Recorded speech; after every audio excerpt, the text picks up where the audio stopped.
You don't know it's there. So literally I can stand on that road up there and say, do you know what's under your feet? And people don't know.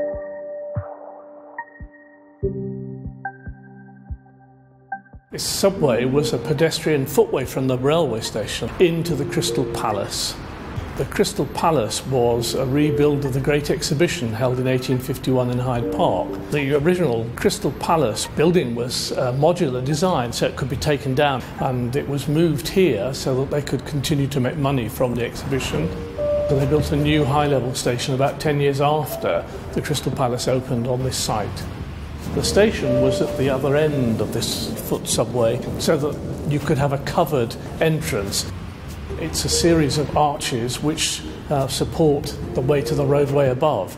Probably designed by Charles Barry Jr., who had just come back from a grand tour, including Italy. So it's got an Italianate style. The palace burnt down November the 30th, 1936. So after that, there wasn't very much traffic on the line. The station was eventually closed, and so there was no longer a need for the subway.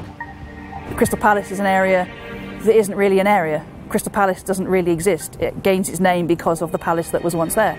That it's survived in such fantastic condition for so many years. It's part of a very important part of the heritage. The hiddenness of it is really exciting. Every year we open up as part of Open House London. The demand is clear, and I think increasingly so in the UK, community assets are being recognised, and this is very much seen as a community asset. The brickwork inside isn't exposed to the elements, so it has weathered extremely well. It was used in World War II as an air raid shelter. It was then used as a store for statues from the park. Then it was locked up until the Norwood Society started having cultural events down here about once a year during the 1980s. I like the fact that it's quite ruined and quite magical. Some people think it would be a great cafe.